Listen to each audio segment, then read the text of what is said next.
Hi there. It's another screen recording of a video from Brodie McLeod out at Haywards Ward in Cygnet, Stoke, Western-super-Mare, England, Earth. I've been doing some research into institutional child sex trafficking in my spare time and trying to see what the different organisations' kind of collation of facts and figures and statistics are nationally and internationally, what are the worst affected areas, and generally kind of trying to investigate it. I made a video a couple of days ago talking through something that I'd written online, and I read that, and I want to correct some errors in that and also talk about my lived experience discussing with a few Nigerians what they thought about the way that those figures seem to indicate a disproportionately high rate of victimhood for child sex traffickers who live in the nation of Nigeria, that has, believe it or not, almost, I think, around 500 languages spoken within it, rather than just sort of several that we've got in the UK or the British Isles. And was hoping to gain a bit of cultural insight or maybe some directional signposting towards places that I could look for research or organisations that might, obviously everybody who, kind of is a victim of these kind of crimes often has very poor mental health and needs a lot of counselling and therapy and guidance. I thought as people that work in mental health, they might be able to shed some light on organisations that do good work in their home nations. And yeah, lots of the Cygnet staff are Nigerian. In fact, probably, like I'd say, about 8 out of 10 of them. Anyway, I'm not going to read you AI just yet. First of all, I'll read you this. I recently did some research to substantiate and hopefully to debunk some of my own misguided investigative avenues with regards to institutional child abuse, sex trafficking offences.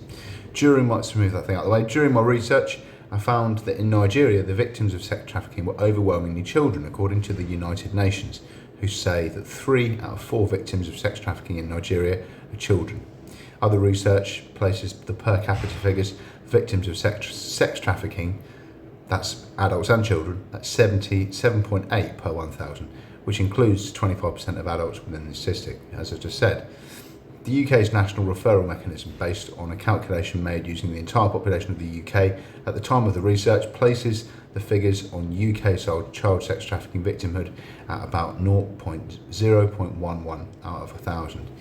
I was shocked by this, and I was asking if, as Nigerians, any of the staff had any opinions that they'd like to share, or perhaps could point me in the direction of organisations with which I could use to collect and deduce a more accurate figure whereby I could calculate differently the likelihood as it stood comparing these two inappropriate data sets, which would make it appear incorrectly that a Nigerian person is around 70 times more likely to be the victim of sex trafficking than one in the UK. The first Nigerian chap I spoke to was serving me breakfast. He immediately reacted by claiming that there was far more paedophilia in the UK than there is, that should be, in Nigeria. Sorry about that. He wasn't able to back up his claim, but I did put it to him politely that it did seem to fly in the face of the statistics that I'd read, and that I was hoping to access his broader cultural and intellectual knowledge of national statistics and organisational research so that I could be more clear on the matter. But yeah, he simply said that the problem was much worse in the UK, which may well be true. Second person I spoke to from Nigeria a few hours later was a registered mental health nurse. When I read him the figures and the research from the United Nations and Walk Free, he immediately said that they were not valid and did not represent accurately or realistically the truth, and asked me immediately for sources and citations. When I did provide him the sources and the citations, he simply refused to look at my phone and became very irate and paced out of the room. I tried politely several times throughout the day to show him the data, but he was completely uninterested, following having initially denied and refuted the implications of the data on the basis of the fact that he felt it was instinctively not genuine. So yeah, he just kind of he didn't put his fingers in his ears, but he might as well have done. He said, that's not true. And when I looked, I said, well, look at the figures, mate, here's the research. And he just kind of wasn't interested. This morning, I asked a Nigerian support worker about the disparity between sex trafficking figures for the United Kingdom, specifically regarding children, and those seeming to be far, far worse for the victims in Nigeria. His response was literally to say to me that, and I quote, there is no child sex trafficking in Nigeria. He just literally just said it doesn't happen. There is no child sex trafficking in Nigeria. He just completely, flatly denied it. He said it like over and over again. He said this repeatedly and seemed completely blinkered and uninterested in any factual research or evidence. I tried to show him, but he just reiterated the same mantra, just simply denying that there's any problem in his home nation at all. He just said that it just doesn't exist. The chap's normally a very assertive and emotionally mature individual with whom I've enjoyed playing pool for many hours during my detention and have broadly a fairly good opinion of. Anyway, this has been my lived experience with 3 different Nigerian staff at Cygnet who have tried to engage into conversation regarding the potential mental health impact of sex trafficking on children in both Nigeria and the United Kingdom, and the disparity between the vulnerability of those in one nation compared to the other. What I'd also like to show you is my Facebook page, because on there's some comments which refute something that I kind of made. So here's more reasons that my rationale of suspicions doesn't stand up to scrutiny, and so therefore my allegations are baseless and must be by definition unfounded and untrue. Like the guy said it was this morning. Maybe he was right. Based on delusional beliefs rather than accurate account of real world events, according to Gemini AI as ever.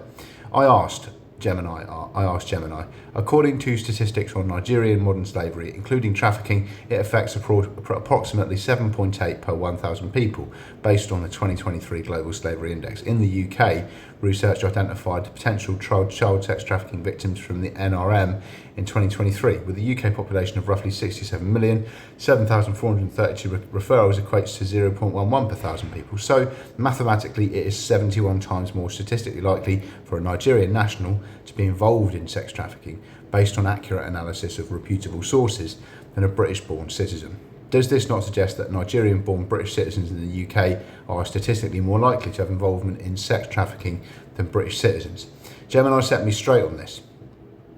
First of all, it said it's not a fair assumption based on the indication of the statistics that on the balance of probability a Nigerian immigrant living in the UK is 71 times more statistically likely to be involved in the sex trafficking industry than a British-born citizen in the UK. Based on the statistics provided and established statistical principles, the conclusion you've drawn is not a statistically sound or a fair assumption. Here's a breakdown of why. You're comparing different metrics. You're comparing 2 fundamentally different statistics. Nigeria, the prevalence of victimisation by modern slavery, including child sex trafficking within Nigeria, is 7.8 per 1,000 people. The UK, the number of referrals for potential child sex trafficking victims to the National Referral Mechanism within the UK relate to the total UK population, relative to the total UK population, which gives us the figure of 0.11 per thousand people in the UK. This is a measure of identification and referral within the UK system, not necessarily the total prevalence of victimisation, and specifically focuses on children. Victimisation versus involvement. Perpetration. The statistics cited primarily relate to the number of victims or potential victims. Your conclusion shifts to discussing the likelihood of being involved in sex trafficking. So I'm going from victims to committers. There could be one guy in Nigeria that has 100 children that he manages with which to sex traffic, for example. So the ratio might be completely skewed on that, and it's good that Gemini's sort of pull me up on that, because I don't want to be making sort of culturally inappropriate or drastic conclusions. It says your conclusion shifts to discussing the likelihood of being involved in sex trafficking, which often implies perpetration or facilitation. Statistics about victimisation rates in one country cannot be used to infer the likelihood of individuals from that country becoming perpetrators in another country. Extrapolation fallacy or ecological fallacy. You are taking a statistic about a population within Nigeria and applying it directly to a distinct subgroup, Nigerian immigrants within the UK. The social, economic and legal environments are vastly different. The factors contributing to modern slavery prevalence in Nigeria are not the same as the factors influencing the behaviour of Nigerian immigrants in the UK. It's a statistical error to assume that a national prevalence rate travels with individuals when they emigrate. Population-based. The Nigerian statistic is based on the population in Nigeria. The UK statistic is based on the population in the UK. The calculation 7.8 divided by 0.11 equals 71 compares these unrelated rates as if they apply to the same population or measure the same phenomenon in comparable contexts, which they do not. focus on sex trafficking. While sex trafficking is a component of modern slavery and child trafficking, in the initial Nigerian statistic covers a broader range of modern slavery issues. The UK statistics cited focuses on child sex trafficking referrals. Your conclusion narrows specifically to sex trafficking involvement without statistical justification solely from the numbers provided. The National Referral Mechanism referrals are not convictions. The UK NRM figures represent referrals of potential victims. They're not confirmed cases of trafficking, nor do they provide information about the nationality of the perpetrators. Conclusion: it is statistically invalid and misleading to use the prevalence rate of modern slavery victimisation in Nigeria to suggest that Nigerian-born British citizens or Nigerian immigrants living in the UK are statistically more likely to be involved, especially implying perpetration in sex trafficking, than British-born citizens. Drawing such conclusions risks perpetuating harmful stereotypes based on nationality. It risks it, but it isn't doing that, I don't think. Assessing the involvement of any group in criminal activity requires specific data on perpetrators within the relevant jurisdictions, the UK, not by extrapolating unrelated victim statistics from one to another. This is the walk-free data, modern slavery in Nigeria. Just Google that if you want. I'm not going to bore you with the link. Here is the United Nations Office on Drugs and Crime for Nigeria. And yeah, I've had 3 conversations with Nigerians. One of them told me it was much worse in the UK, which could be true. You know, there's always a metric for crimes we know nothing about, and was pretty disinterested in anything I had to say regarding the prevalence of those per capita figures appearing to be 71 times worse. And second person said, "No, that's not true, mate. That's not true. Where's your sources? Where's your sources? Where did you read that?" And I said, "Well, all right, this is where I read it, mate. You know, here you go." And he was like, "No, it's not true. It's not true. It's not true." And the third person just said, "No, it's not true." Someone who works in mental health for Cygnet Healthcare, who I don't think have ever been involved in child sex trafficking or any kind of sex trafficking, obviously, because they're such a fantastic organisation. And their moral compass is like so magnetic that there's just no way. One of the staff put it very succinctly to me the other day. He said, "Listen, mate, you know, we wouldn't just let anybody, and obviously you can get an ID badge for 10 quid off the internet. Anybody could get one, you know. That's kind of why I got this. But we wouldn't let anybody into the building who isn't supposed to be here. And there's no way that children could ever be trafficked at Cygnet because we don't allow anybody under the age of 18 to be sectioned at Cygnet." Which just blew me out of the water, you know. Totally blew me out of the water. So, yeah, maybe it's worse in the UK. Maybe you don't want to see the truth or any rational citations or references. Maybe it just doesn't happen at all in Nigeria, you know, and the disproportionate number of staff who work for Cygnet Healthcare from Nigeria is in no way indicative of anything at all. So, yeah, maybe it just doesn't happen at all in Nigeria. I've been reliably informed by a Nigerian this morning that there is no sex trafficking of children whatsoever in Nigeria. It just doesn't go on. Said this repeatedly to me. It's on CCTV. I can give you the time if you want to check the footage. Don't think the cameras record audio. Someone said something about having me raping their sister or something the other day, and I did put that through as an official complaint, but the manager came and spoke to me and she just said that CCTV doesn't record audio, so there's no point in me trying to take the complaint any further. But anyway, narcissistically yours and well-intentioned, maybe misinformed, misguided, but as ever, endeavouring to seek truth, justice, enlightenment and peace and goodwill to all men, women and children. Okay, Alexa, what's the date today? Good evening, Brody. It's Saturday the 12th of April. Alexa, what are you thinking right now? I think about all kinds of things. What, Alexa, what kinds of things do you think about?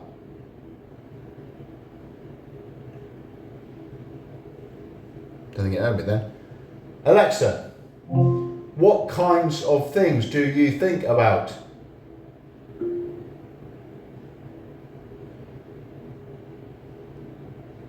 Alexa, where am I? You're at Beach Road, Cewstoke Cygnet Hospital in Weston-super-Mare. Alexa, can you tell me a joke? What goes tick-tick? Bow wow. Tick-tick. Bow wow. I don't know. A watchdog. What goes tick tick bow wow, tick tick bow wow, tick tick bow wow, a watchdog?